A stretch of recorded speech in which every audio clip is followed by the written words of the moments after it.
I want to welcome everybody back. And it is my pleasure to again introduce the next speaker of the practice-based talk entitled Making the Connection Between Disability and Victimization. So Ms. Cynthia Amodeo is a licensed mental health counselor who specializes in the intersection of domestic violence and disabilities. She began as a children's counselor at Barrier-Free Living, Freedom House, and has since held several leadership positions in the agency, including coordinator of family services, director of family services, director of social services, and chief program officer. She took on the role of CEO in 2023. Ms. Amodeo regularly presents at domestic violence and trauma conferences nationally to spread awareness on how domestic violence affects people with disabilities. Prior to working at Barrier-Free Living, Mrs. Amodeo counseled children infected and affected by HIV/AIDS and survivors of the 2001 World Trade Center attack. Ms. Amodeo received her Master's of Education and Master's of Arts from Teaching College, Columbia University in 2006. And with that, I'll turn it over to Cynthia. Hello, everybody. Thank you for being here, and I'm so excited to be part of this conference today. I'm going to start to share my screen.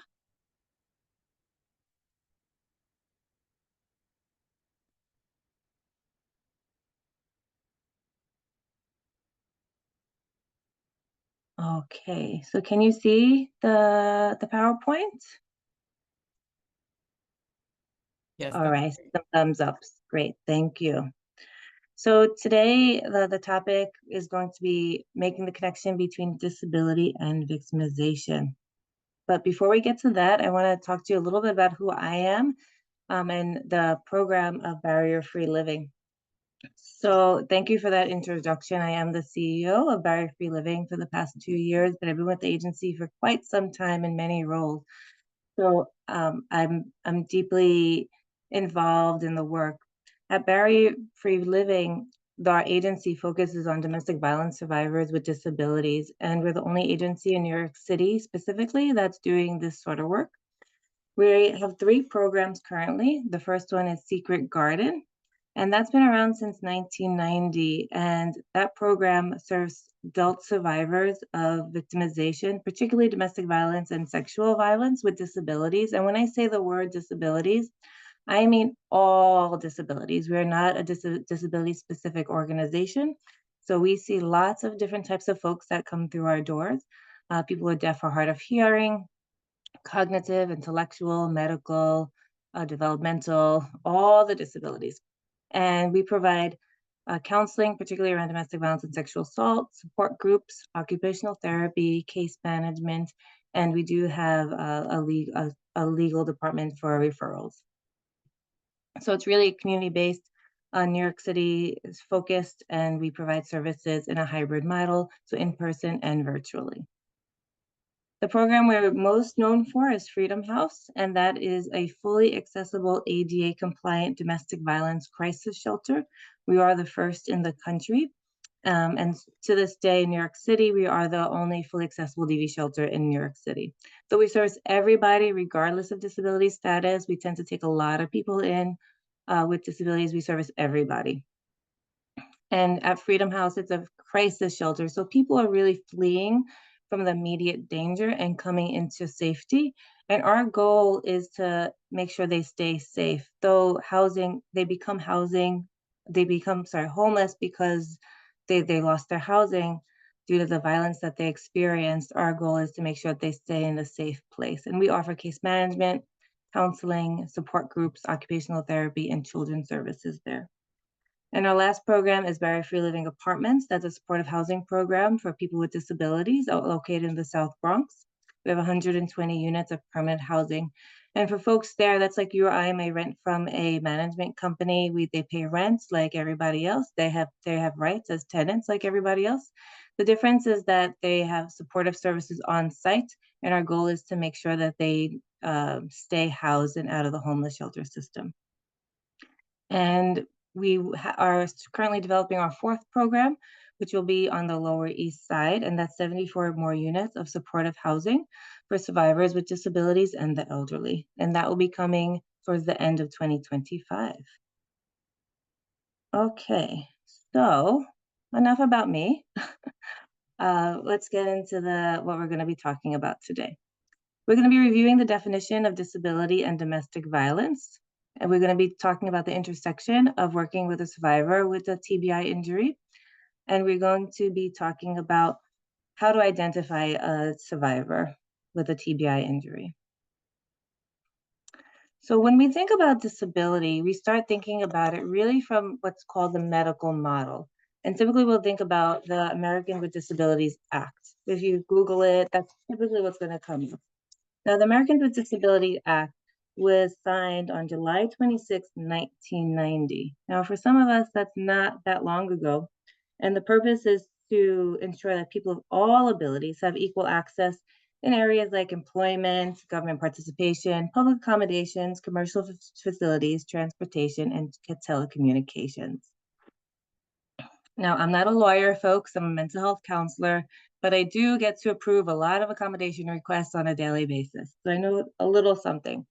And there's 3 areas that we're going to look at to see if someone qualifies under the ADA or Americans with Disabilities Act.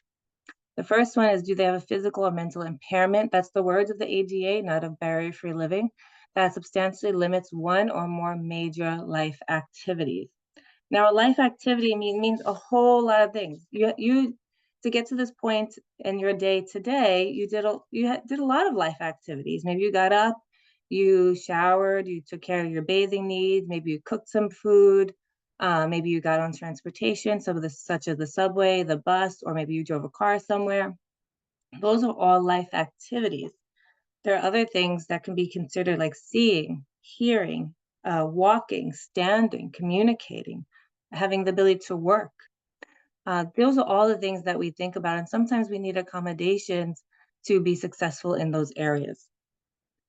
When we talk about someone who has a record of an impairment, an example of that is someone who maybe used to have cancer and now they're in remission and they need to ask their employer for some time off to go to their yearly doctor's appointment.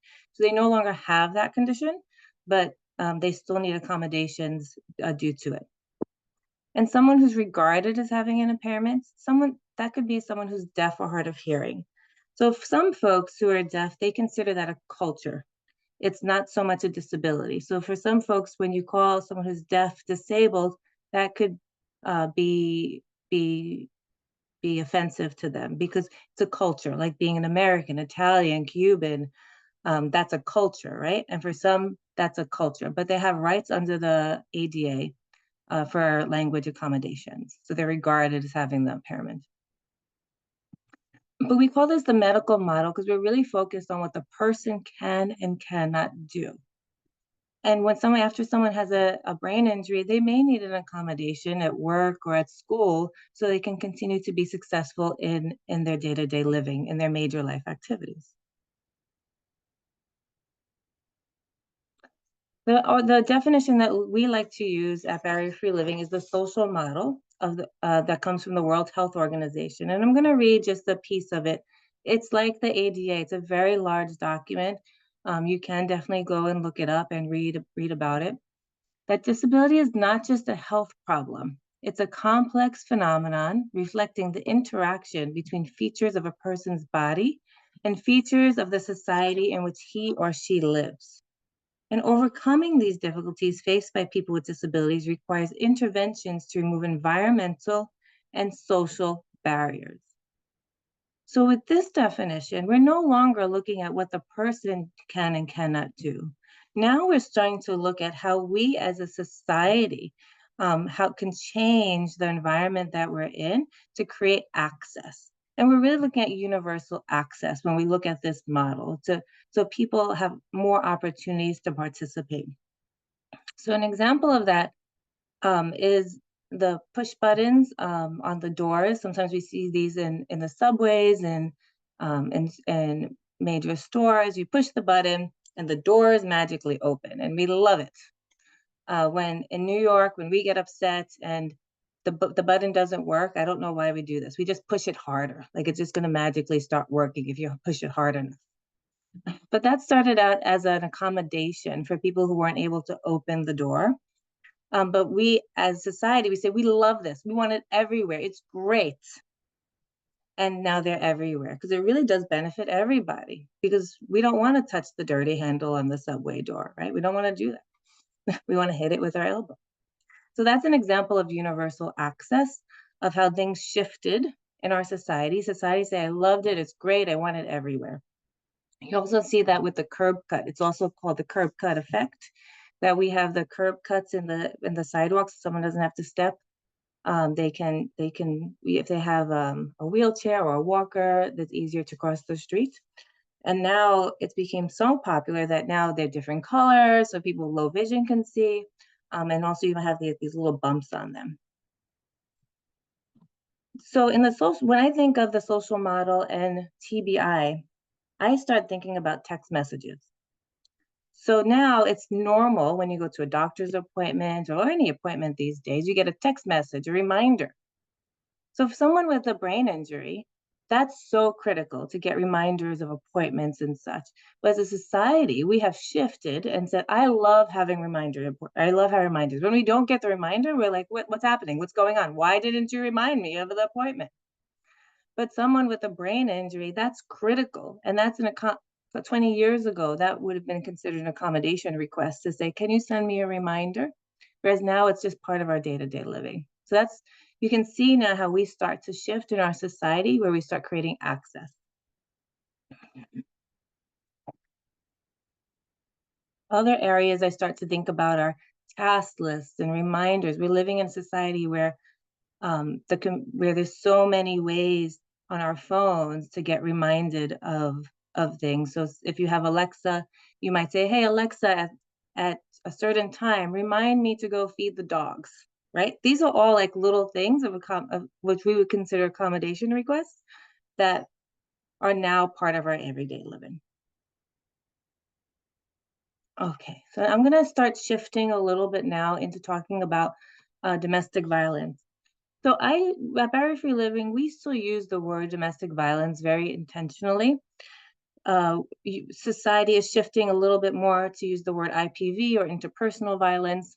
We still use the word domestic violence because it is a larger umbrella to understand that there's lots of different types of relationships that you can have a violent relationship in. So we typically think of violence around intimate partners, boyfriend, girlfriend, for example, but it could be your caregiver who is hurting you. It could be your parents and you're an adult child. It could be your child, your adult child that is hurting you. So there's all different types of relationships where violence can occur in. This is what we call the power and control wheel. We like wheels in domestic violence. I don't know why, we just do. But it's a nice visualization to understand what the definition of domestic violence means. So on that outer band, you'll see the words physical violence, sexual violence. That's those big buckets of violence that people can experience. So we can also add emotional abuse, medical abuse, right, into that darker circle. As you go in, you'll start to see what we call the tactics that are used. So you'll see word, I know it's tiny, I'm sorry.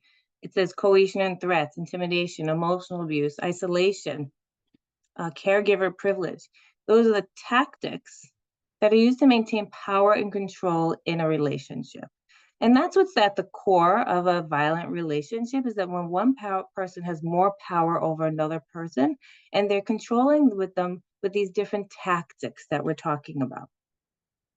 And that's what differentiates two people who are in a relationship that it's just not a healthy relationship. They shouldn't be together.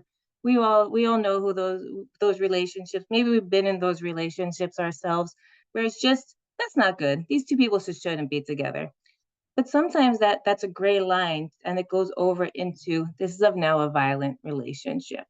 And these is how we should start think about it, is around the power dynamics, when one person has more power. When we talk about brain injury, those are the tactics to maintain the power. So how the person got injured. Such that this is specifically our disability power and control. We won't see this, you will see here some of the physical abuse that can occur. So it could be hitting, choking, for example, slamming the person's head against a hard surface. It could be the threat to harm somebody, to say, if you don't do this, I'm going to do that to you. I see some chats coming in. Just want to see. Oh, it's just the alt text. Okay. Feel free to chat and I will definitely respond. Okay. So I just want to give you some statistics around the intersection. And we will continue to talk more about how the domestic violence and disabilities. But I just want to bring light to the prevalence of the situation.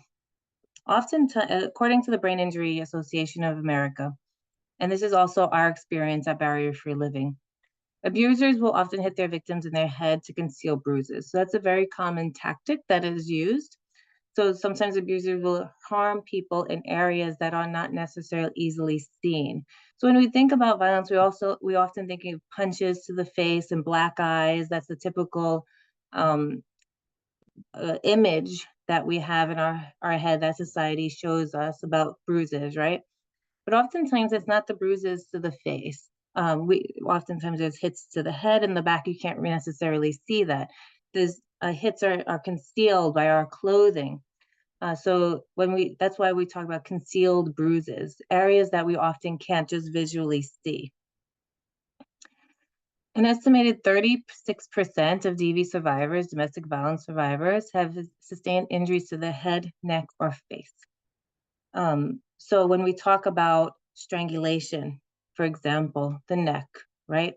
Oftentimes when someone is strangled, you're not necessarily getting bruising on the neck.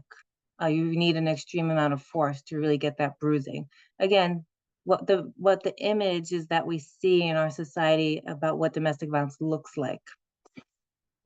When someone gets slammed against a wall, you can't see what's going on in the back of the head, what's happening there, unless there's a cut to the head and it's bleeding.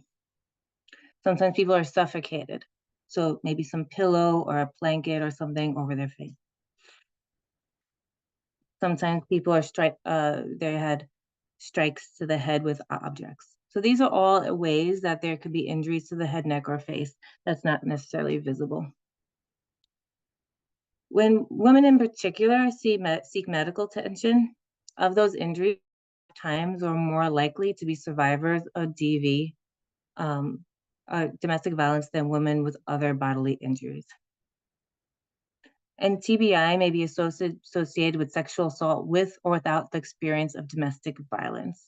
So here we're talking about domestic violence specifically in this talk today, but I really didn't want to leave out the sexual assault that people experience, because that could be part of the domestic violence that they're experiencing. But I know oftentimes when people go for medical assistance, it could just be solely for the sexual assault that they experienced as well. Okay.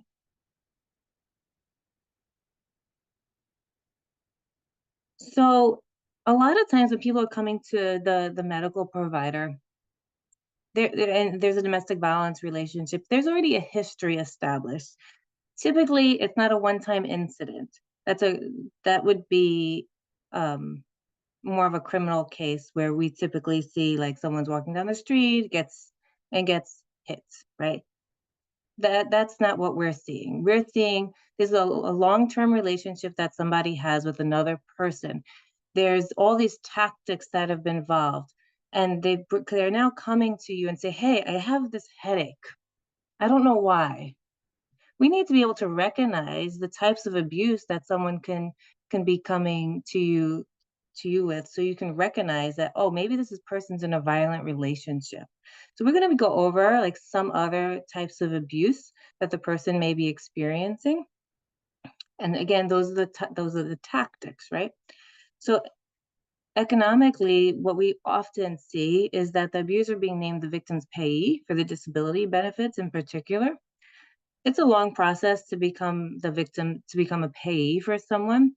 But we also see situations where the abuser just has full control of the finances in the household. So when people come to us, particularly in the shelter, we'll see people say something like, I don't have disability benefits. I don't have public assistance. And then we go send them for assistance, and all of a sudden they have this, it comes up that no, you do. You actually do have, you do have Social Security benefits, but they never knew about it because they never had access to it. So that's a very common tactic. We often don't talk about medical abuse, but we definitely do at Barrier Free Living. And that those are all the ways that someone can use their medical condition against them as a tactic to abuse them. So oftentimes we'll see withholding medications or treatment so the person gets sicker. Sometimes we'll see people over medicated, typically to sedate them to make the caregiving less, to lessen the caregiving. Sometimes the medical condition is used to stigmatize the victim or to manipulate Child Protective Services investigations. So it will happen, very common. And we see this often with traumatic brain injury survivors who are coming into our shelter. Just the abuser will call ACS case in and say, hey, they're not a capable individual because of this diagnosis that they have. The children are in danger. And then ACS comes in and they see that the person is doing okay. That's a very common scenario. We also see the devices that someone may need for their medical condition sold, because some of these devices are very expensive on the black market. You can get a lot of money and they are sold. So it could be something like a wheelchair, a walker. I have definitely seen a lot of those devices sold for money. We also see people manipulating people's devices. So for example, someone has a hearing aid. There's all sorts of hearing aids out there, but some of them use Bluetooth. So sometimes we'll see our survivor come into us and say, hey, I think my hearing aid's broken because it's just, sometimes it's low and sometimes it's high and sometimes I just can't hear it all. I don't know what's going on. That's a huge sign to us that the abuser is manipulating the device with their cell phone typically. And they find it funny to say, oh, look at her, she's laughing, she can't hear today, or it's really loud for her. So these are all different examples of how someone can be abused due to their medical condition. So now we start to think about TBI and how that can be used against someone. We can start thinking about they're so forgetful and how that can be used against them in the school system if they have children, right? They're always forgetting appointments, how that can be used against them. The psychological abuse that our survivors go through is probably one of what they say is the worst part of the abuse. So some examples: calling them crazy, saying no one's going to love you because of your disability, who is going to care for you. This really becomes deeply part of their self-esteem about themselves. It's hard to start thinking otherwise because eventually you start believing what they tell you. Well, who is going to love me?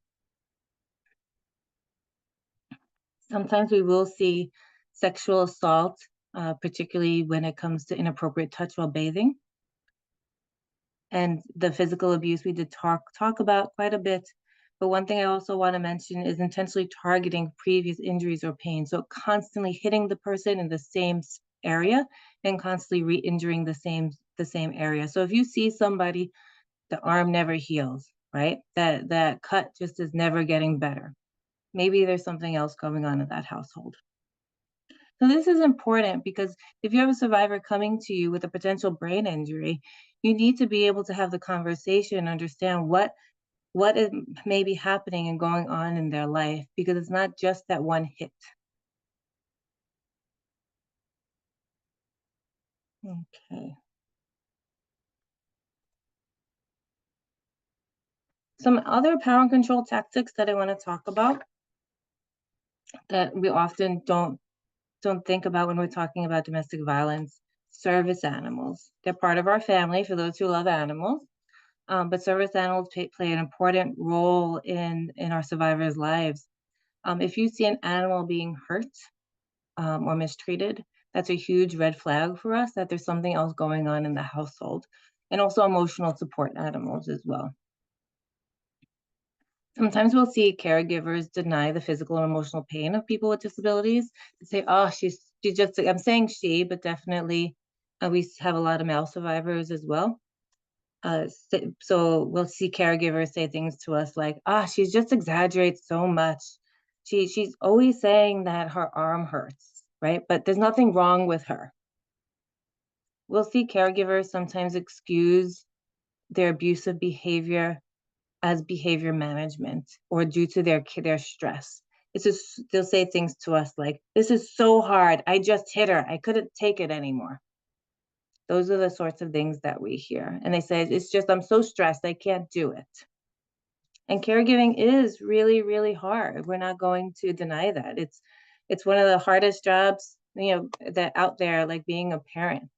But there's never an excuse for hurting somebody. We talked about sedating someone for the caretaker's convenience. Sometimes we do see just destruction of communication devices, particularly for those who are deaf or hard of hearing or have language disabilities or communication disabilities. So when you start taking away the communication device, that's a big tactic for control, because then the person can no longer communicate with their supports in their lives. So if they're going to go to their social worker, their doctor's appointment, their child's school, if you take away the communication device, they can no longer communicate. And then just in general, taking advantage of the person's disability in just general ways. These are all the things that we should be looking out for. Okay. We also talk about caregiver privilege because it is a privilege to care for somebody. So some signs to look out for when you're suspicious that there's something going on in a relationship with somebody is if you see the what we'll call the survivor or the victim. I know I keep using the word interchangeably. Being treated as a child or a servant. That's a very typical scenario that we see, is that the person with the disability is there with the caregiver, and suddenly it's like the person with the disability just kind of disappears into the background, and the caregiver is like, no, you don't need to ask her. I'm here. I'm going to help. I'm the caregiver. And they just kind of take over the whole conversation. That's a huge sign that there's something happening. The unilateral decision making that's happening in the relationship. When we start seeing people saying, you don't have to ask her. I make all the decisions. It's like, oh, we agree on everything. Don't worry about it. That's taking the person with disabilities doesn't have a voice in the space. And just generally not letting the person exercise their full capabilities.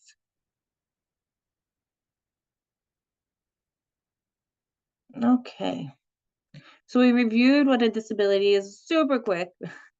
We went over very quickly what domestic violence looks like for a person with a disability and some of those specific tactics that we see. So now we identified it. Now, what do we do, right? The first thing we do is we collaborate with the survivor. It's a very hard thing for a lot of staff to often think about is the survivor knows best. They know what they need. Sometimes it takes a little bit of time to get there and talking and figuring it out, but eventually we always do get there. The survivor always knows what they need. So it's important that we collaborate with them. First, we need to establish a safety and treatment plan. That's where are they going to stay tonight? Is it a safe space for them to be in? If it's not a safe space, then what are we going to do in case something bad does happen?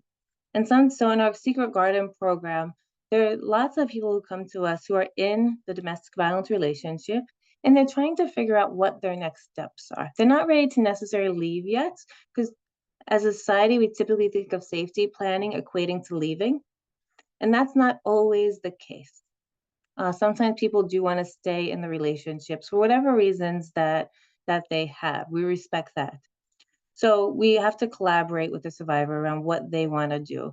and figure out what their safety plans are going to be. And that's where I would tell you to please make the referral to the domestic violence organization, because that's our role, that's our specialty, is to do that sort of work. It's important that we establish connections based on respect and focus on the individual's strengths. Think about everything I just said and how that breaks down someone's self-esteem. Typically, when they come and they start disclosing that this is going on, it's a very difficult thing to say, yeah, I'm in a violent relationship and I need help. Yes, I was hit in the head during a violent incident of abuse. That's very, very hard. So we want to build the person up and say, thank you for telling me. Let's think about all the great things that and your strengths that you have within you. And that can be things like, I got up today and I took a shower. Great. That's a strength, because on some days that's what we need. And it can then lead to larger things like, I'm going to go to the counseling session. I'm going to go see the doctor. That's focusing on the person's strengths. I'm so glad you made it here today. Simple conversations, simple comments go a long way a lot of times.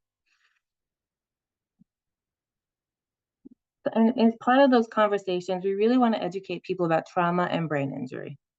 So the folks that come to us, I see this a lot in the shelter, is that oftentimes they'll be like, I don't understand why I have a headache all the time. I don't understand why I'm so forgetful all of a sudden. And when we're able to start naming, hey, you had a brain injury, let's talk about what that means. Let's talk about what it was like for you before that incident. Maybe it was one incident, maybe there were multiple incidents, right? It could have just been a slow with time, after many incidents, we got to this point, right? It really varies from person to person. Once you start naming and normalizing and saying, hey, a lot of people experience this, it goes a long way. I can't tell you how many survivors I've spoken to, and they say, I feel like I'm crazy. This is not who I am. I don't understand what's going on. And then it's like the light bulb. It's like, oh, other people have experienced this too. It's okay that this is happening. And then we start working on, yes, it's okay. Let's start working on how we can help you heal. Mm.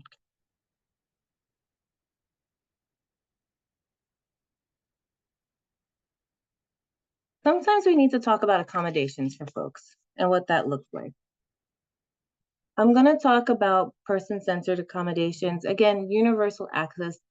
To me, these are things that we should really do for everybody, but they do go a long way for folks who have brain injuries. For someone who's deaf or hard of hearing, always use a qualified interpreter, please. Never use the friend or the neighbor or the child. Never use a child. Because when we're having very sensitive conversation, particularly when we're talking about victimization incidents, when we're talking about medical conditions, what I know from folks who are friends and family and children, and they've interpreted for folks, they don't always want to interpret what's being said because they don't want to upset their friend. They don't want to upset their mother. So they don't always interpret everything. So it really is very, very, very important to use a qualified interpreter when we're working with individuals. When we're going over material, please read them aloud and slowly. Repeat when needed. I understand it's going to take us twice as long because we have to go over all the documents in great depth and we have to then get everything signed and so forth. I get it. But it's very important that people understand what they're signing, and we don't assume that the person can read or write. Because what we're doing when we just say sign this document, when we're not respecting that their time, but also you're making assumptions that they can read and write in the language that the document is in. Someone with a brain injury, maybe they can read or write, but maybe they have that headache that's always going on. Maybe it's hard for them to process what they're reading. Please assist in the development of the goal and time management. So if we just talked about assisting people, right? How can I help you? Do you need a reminder? What's the goal of this conversation? What's the goal of me asking you this task? Sometimes it takes longer than you expect. So when you work with an interpreter, just book 2 hours. I'm just going to tell you right now. It's going to take you 2 hours to work with the person at a minimum. If you think it's going to take you 45 minutes to do something under a regular time frames, it's probably going to take you an hour and a half to work with someone who has a disability. Just give yourself the time, and if you need less time, great. You have an extra half hour. But people really appreciate when you take the extra time to complete the task. And if you saw on the other slide, remember I talked about relationship building? They will continue to come back to you because they're going to say, oh, they understand what I'm going through. They're taking their time to listen and talk to me. They're not rushing me out. Okay. Another tactic that we use to help people is to guide the person where they need to sign. So we say, please sign here. We're going to read the document and I'm going to say, please sign here. And we point. If they need help, we will take their hand and say, point, here's where you need to sign. When we're discussing traumatic material, you may need to take you may need to take more time to do it. So we have a saying at Barrier Free Living that paperwork is our problem, not the client's problem. So, and it is. I'm the one who has to get through the paperwork. I'm the one who has to get these documents signed and reviewed, and I got to get the intake forms completed. Shouldn't be on the client to do everything fast, right? They're saying a lot of stuff to you in a very short period of time, and then they have to go home, and then they have to think about everything that they just told you, right? So please take breaks. Say, do you need 10 minutes to drink some water? We can take some time here. Let's go back to it. Okay. When we're working with survivors of brain injury, please be factual and realistic in your statement. I know a lot of people who will tell a lot of stories to make a point. They'll, they think that they're helpful, but just state a fact, be realistic about your statement, and just try to be very, very clear as possible. When we talk about safety planning, very small, frequent steps. So when the person says, I'm just in a relationship and I don't know what to do, say, okay, well, what should we do? Like, what do you want to do tonight? Do you have a place to stay tonight? Do you have a safe place to go tonight? It could be something like that, or it can be, do you have money to get food for tonight? It could be that simple and that small. And always remind people of appointments, please. Always, always. Any questions or comments so far? I'm not seeing much in the chat, so I just want to verify. Okay.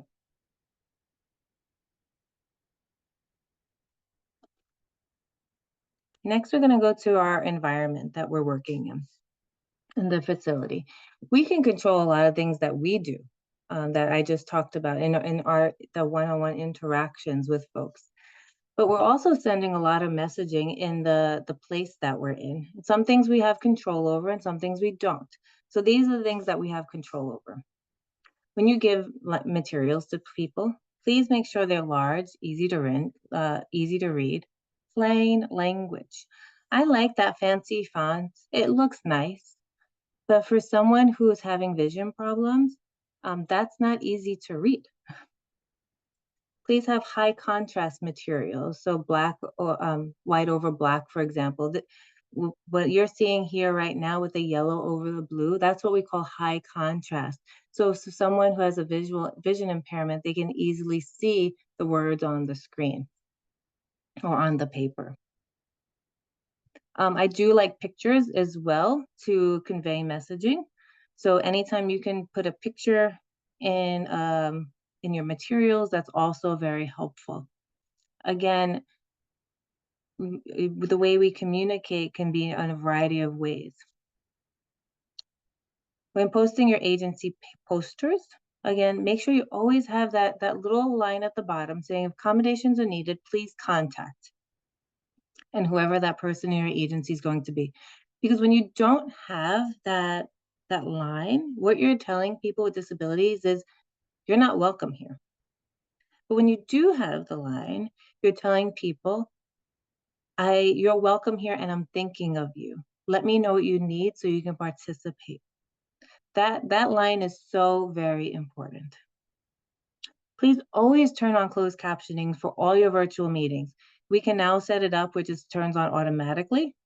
So you don't even have to think about it anymore. Like a year ago we had to, but some updates were made.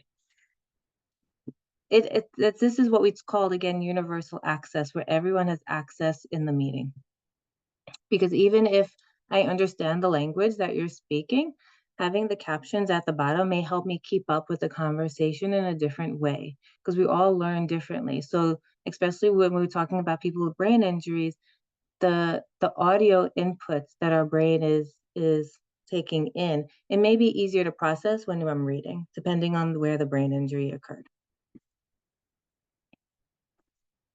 Please always allow people to bring service animals, home health aides, emotional support animals with them to the appointments.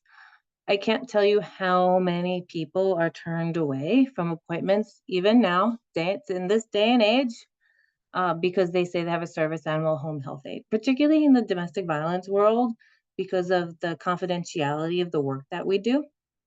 People will say, well, you can't come to this program with another individual. And they'll consider that home health aide or that caregiver as that other individual who can't come to the program with you. You need to come by yourself.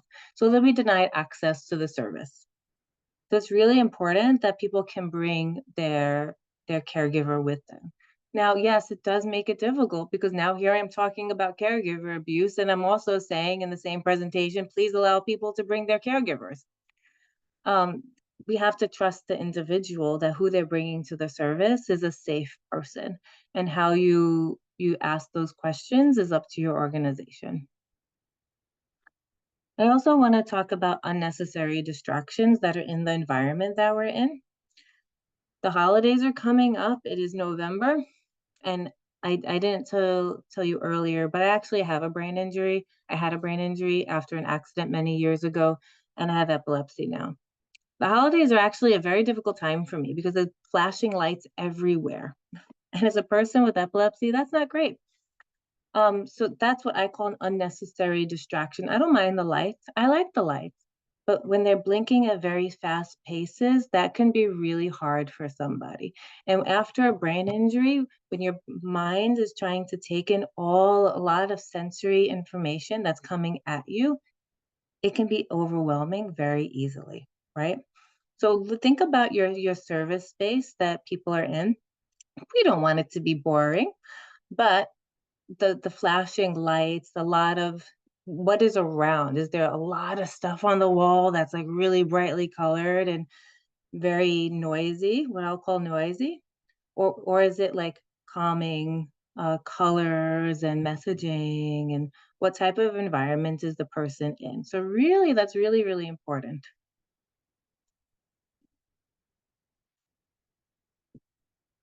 Okay.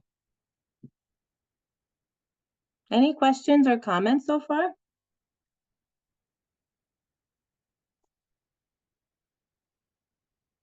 There's a comment that says, agree with the spaces being calmer, especially pattern drugs. Yes, thank you. It can be very distracting to some individuals to have a lot of patterns, especially if they're really a lot of colors then included in that. So all these things combined really will create a service environment where we're welcoming individuals. So when we start thinking about we call them accommodations, but really it's universal access of creating spaces for people that are welcoming. when we talk about what I can do as a service provider and all those things that I talked about, and then our facility and the environment that people are coming to, and when they start coming together, it's a great situation because people now say, you understand me, you get me, you're someone else I want to come talk to again. Oftentimes people will come to us at BFL. Usually we're like the third or fourth agency that they come to. They go to the larger organizations first and then end up with us. They'll say to us, they didn't get me. They didn't understand how the disability impacted my relationship with the person. And then they leave and then they go back to the abusive relationship. Okay, so there's another comment. It says, I appreciate your comments about the fonts, high contrast, plain language. The first time we designed something, we loved it. Then survivor feedback told us the design was problematic, so we changed it. Oh. I'm just wondering if you could expand upon that, about what exactly was problematic about the design. There's another comment that says websites. A movement was popular for a while. Thank you. Yes. So we are living in a world where websites are the new brochures, right? We still like going to tabling events and giving out our paper materials, and that's fantastic. But typically how people are learning about our services are through websites and social media. So yes, our website should absolutely be accessible. And we do need to be mindful of the amount of movement that is on our websites. I do go to websites sometimes and there's a lot of stuff happening. And I leave. I can't even understand what's going on. The person said there was an outline around letters. Oh, and that was a visual issue. Yes. So I guess the font that was used was one of those fancy fonts, and it wasn't clear. And the brochure now has high contrast black letters, no outline. So thank you for that. Yeah, visual designers and graphic designers, yes, we wanted to make it look pretty. We don't want it to be bland. But sometimes that's okay because then people can actually understand the material a little clearer. All right. So thank you for your comments. And we're going to end here because we're just at time. This work is very, very difficult. And I end every single talk, you're only as good to others as you are to yourself. So please take care of yourself in whatever way that is. And here's my contact information, my email, and our agency information. If you need anything, please contact us. Cynthia, thanks so much. And I do just want to call attention to a comment that was in the Q&A. So if you could just answer that one by typing the answer, I think it's a really great question. But thank you so much. That was really informative. And I particularly appreciated the very concrete accommodation suggestions. That was really helpful. Thank you so much.